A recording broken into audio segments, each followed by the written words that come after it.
Hello students, इससे पहले वाली क्लास में हमने विश्व इतिहास में अमेरिकी स्वतंत्रता संग्राम के कारणों के बारे में पढ़ा, जिसमें हमने सप्तवर्षीय युद्ध के बारे में और अमेरिका में इंग्लैंड की क्या आर्थिक नीति रही सप्तवर्षीय युद्ध से पूर्व और सप्तवर्षीय युद्ध के बाद, और किस तरह से इंग्लैंड ने अमेरिकी उपनिवेशों का शोषण किया, जिससे स्वतंत्रता संग्राम के लिए माहौल बना और लोगों में असंतोष की भावना जागृत हुई। अब उसके बाद हम अगला कारण पढ़ेंगे बच्चों, जॉर्ज तृतीय की प्रशासनिक नीति। इंग्लैंड के प्रशासक जॉर्ज तृतीय अमेरिकी उपनिवेशों को अपनी निजी संपत्ति मानता था। इस नीति का हाउस ऑफ लॉर्ड्स के विलियम पिट और हाउस ऑफ कॉमन्स के एडमंड बर्क ने विरोध किया। उनको जॉर्ज तृतीय की जो प्रशासनिक नीतियाँ थी वो अमेरिकी उपनिवेशों के लिए सही नहीं लगती थी, लेकिन जॉर्ज तृतीय के प्रधानमंत्री जॉर्ज ग्रेनविल ने उसकी नीति का समर्थन किया और उसको आगे बढ़ाने का कार्य किया। जॉर्ज तृतीय के नेतृत्व में जितने भी नीतियाँ बनी वो सब उपनिवेश विरोधी थी, जिसका उपनिवेशों की जनता ने काफ़ी विरोध किया। तो हम उन कुछ नीतियों के बारे में पढ़ेंगे जिससे आपसे छोटा क्वेश्चन भी पूछा जा सकता है। पहली थी इसकी नीति रिवॉल्ट अधिनियम या विद्रोह अधिनियम। इस नीति के अनुसार प्रत्येक उपनिवेश में ब्रिटिश सेनाएं तैनात की जाएंगी। वह उनके रखरखाव का खर्चा किसको देना होगा बच्चों? उपनिवेश को। तो एक तरह से क्या कर रहा है कि अपनी सेनाओं के माध्यम से इंग्लैंड जो है वो उपनिवेशों में हस्तक्षेप कर रहा है, और साथ ही साथ जो खर्चा हो रहा है उसका वहन किसको करना होगा? उपनिवेशों को। तो उससे उपनिवेश की जो जनता थी वो काफ़ी नाराज हुई। दूसरा है स्टाम्प एक्ट, ये 1765 का था। ब्रिटिश संसद ने प्रधानमंत्री ग्रेनविल के प्रयासों से इसको लगवाया उपनिवेशों में, और इसकी शर्तें इतनी कठोर थी कि इसके उपनिवेशों के द्वारा काफ़ी विरोध हुआ। इस एक्ट के अनुसार, ध्यान रखिएगा छोटे क्वेश्चन के लिए, स्टाम्प एक्ट 1765, ये क्या था एक्ट? समाचार पत्रों से लेकर जितने भी सरकारी दस्तावेज थे उन पर टिकट लगाना अनिवार्य कर दिया गया।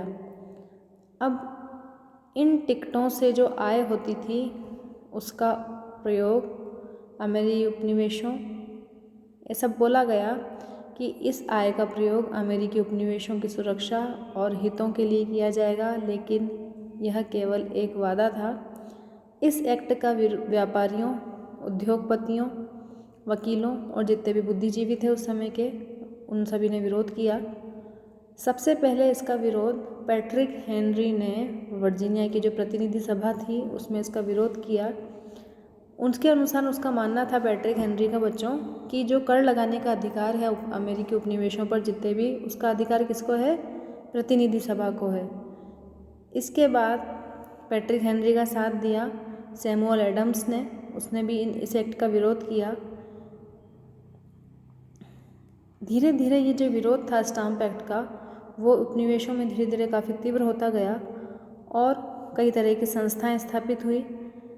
इसके फलस्वरूप जब व्यापक हो गया काफ़ी विरोध, तो अक्टूबर 1765 में न्यूयॉर्क में क्या हुआ? स्टाम्प एक्ट कांग्रेस का आयोजन हुआ, जिसमें 9 उपनिवेशों के प्रतिनिधियों ने भाग लिया, जिसमें बोस्टन के एक वकील था जेम्स ऑटिस, काफ़ी प्रसिद्ध था ये जेम्स ऑटिस। इसने एक नारा दिया, बिना प्रतिनिधित्व के कर नहीं, नो टैक्सेशन विदाउट रिप्रेजेंटेशन। तो इसमें ध्यान रखना, बिना प्रतिनिधित्व के कर नहीं का नारा किसने दिया?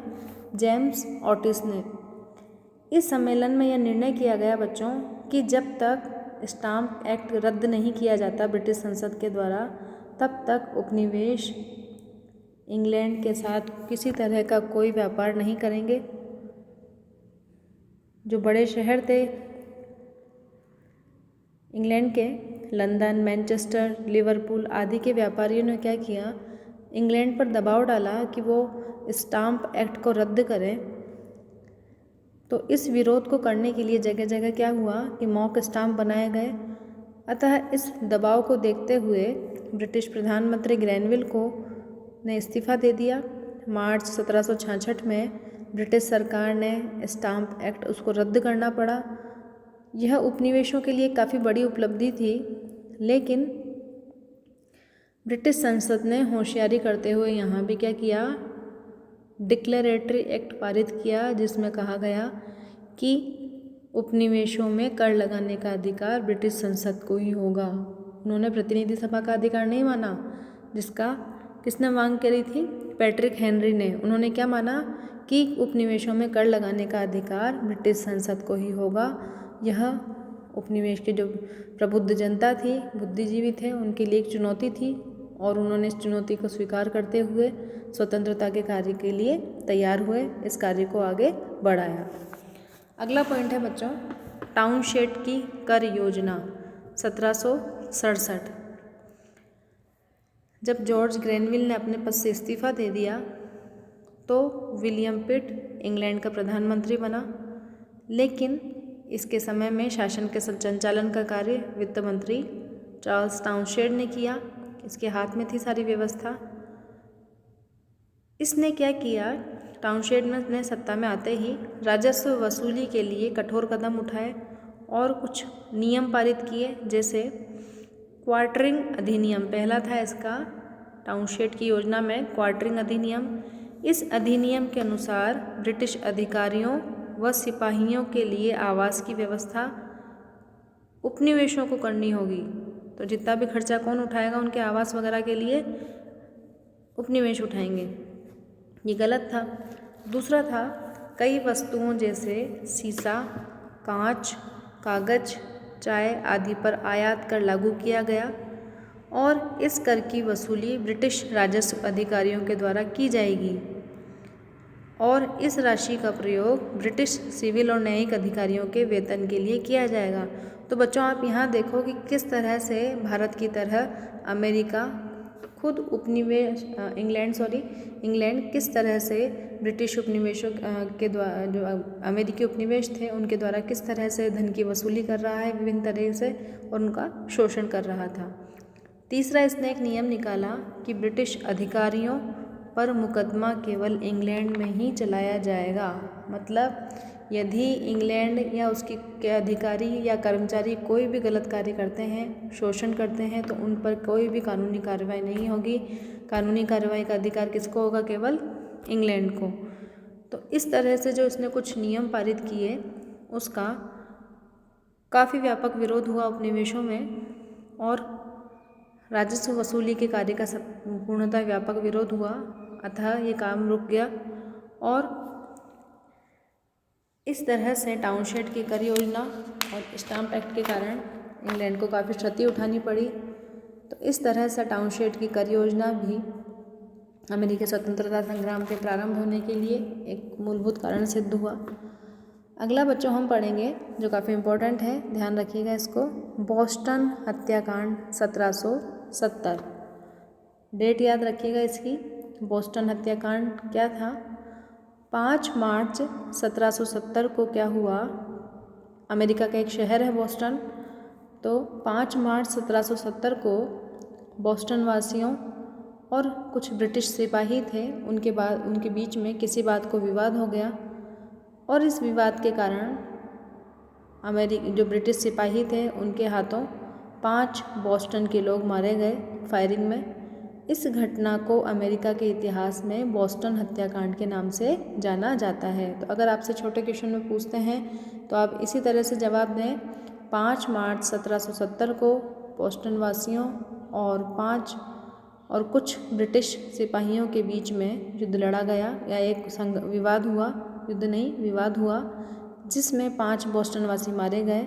इसे ही बोस्टन हत्याकांड के नाम से जाना जाता है। इस घटना को काफ़ी नाटकीय ढंग से आगे बढ़ाया गया। बोस्टन अमेरिकी स्वतंत्रता संग्राम का एक मुख्य केंद्र था। तो धीरे धीरे क्या हुआ कि जो अमेरिकी स्वतंत्रता संग्राम के नेता थे उन्होंने बड़े ही अच्छे ढंग से इसे हत्याकांड का नाम दे दिया और उपनिवेशों की जनता को इस बात के लिए तैयार किया कि वे आगे बढ़कर आएँ, क्योंकि उन्होंने जनता को ब्रिटिश सिपाहियों की हरकतों से परिचित कराया और इस बात को के लिए आग्रह किया कि अब स्वतंत्रता प्राप्त करना काफ़ी आवश्यक हो गया है। अगला पॉइंट है बच्चों बोस्टन टी पार्टी 1773 1773। 1770 में बोस्टन हत्याकांड के बाद 1773 तक अमेरिकी उपनिवेशों में मूलतः शांति बनी रही, क्योंकि इस समय में प्रधानमंत्री लॉर्ड नॉर्थ ने टाउनशॉट की कर योजना में जो थी उसकी चाय के अतिरिक्त सभी तरह के कर समाप्त कर दिए, केवल चाय पर कर लगा रहने दिया, क्योंकि इसके माध्यम से वह बताना चाहती थी कि अभी भी कर लगाने का अधिकार किसको है, ब्रिटिश संसद को है। तो इस तरह से सभी वस्तुओं को छोड़कर केवल चाय पर कर चलता रहा उपनिवेशों पर। इस समय क्या हुआ कि कंपनी के जो गोदाम थे वो चाय से पूरे भर गए।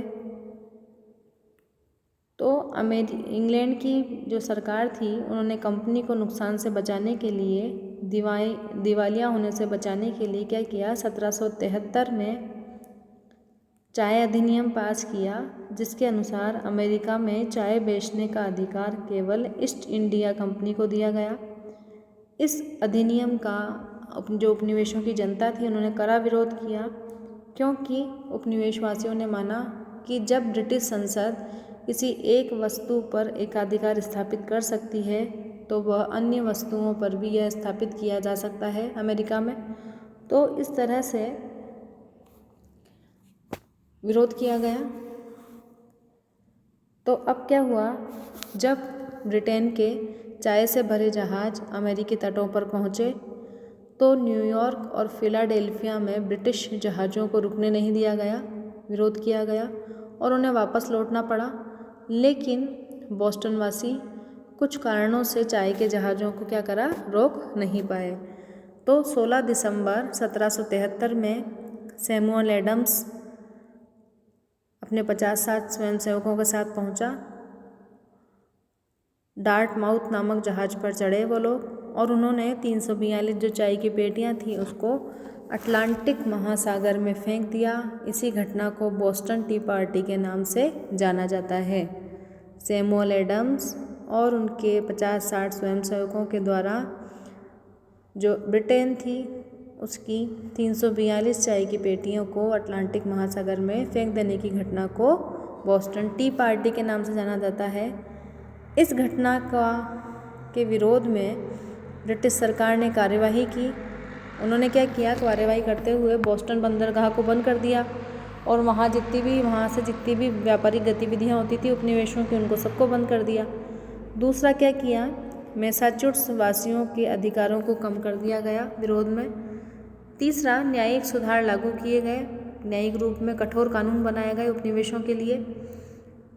अगला लास्ट पॉइंट क्या था कि ब्रिटिश राजस्व अधिकारियों को यह अधिकार दिया गया कि वह सेना को आवश्यकता पड़ने पर किसी भी भवन पर अधिकार कर सकता है। तो इस तरह से जब अमेरिकी नेताओं ने बोस्टन टी पार्टी की घटना को अंजाम दिया तो इंग्लैंड ने विरोध के फलस्वरूप इस तरह के नियम लागू किए और ब्रिटिश सरकार ने जो नुकसान हुआ था खुद का, उसका हर्जाना भरने के लिए बोस्टन वासियों से चाय का हर्जाना देने के लिए कहा। तो इस तरह से बच्चों थोड़े थोड़े समय के बाद कुछ जिस तरह की घटनाएं घटित हो रही थी, जिससे उपनिवेशों में इंग्लैंड के प्रति असंतोष की भावना जो पहले से थी वो धीरे धीरे तेज होती जा रही थी। अगला पॉइंट है बच्चों, अमेरिकी दार्शनिकों और साहित्यकारों का वहाँ की जनता पर क्या प्रभाव पड़ा, जिससे वहाँ की जनता क्रांति के लिए तैयार हुई।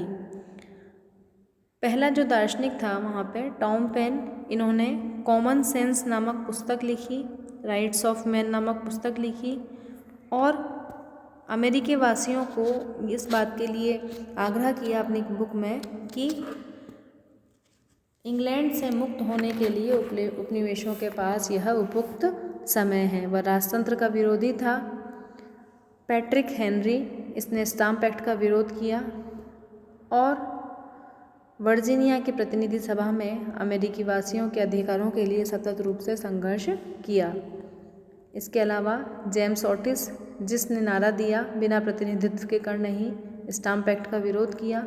सैमुअल एडम्स, जिसने स्टाम्प एक्ट का विरोध किया। बोस्टन टी पार्टी जैसी घटनाओं को अंजाम दिया और लैंगसिंगटन की घटना में महत्वपूर्ण योगदान दिया। जॉर्ज वॉशिंगटन, जो आगे चलकर अमेरिका के प्रथम राष्ट्रपति बने, इन्होंने महाद्वीपीय सेना का गठन किया और अमेरिकी स्वतंत्रता संग्राम में काफ़ी महत्वपूर्ण भूमिका निभाई। तो इस तरह से दार्शनिकों और उस समय जो समाचार पत्र थे, पत्रिकाएं थी, उनका अमेरिकी स्वतंत्रता संग्राम के प्रारंभ होने में काफ़ी महत्वपूर्ण भूमिका रही। तो इस तरह से बच्चों हमने मुख्य मुख्य कारणों के बारे में पढ़ा। आगे के कारणों के बारे में हम लोग आगे की क्लास में पढ़ेंगे। Thank you.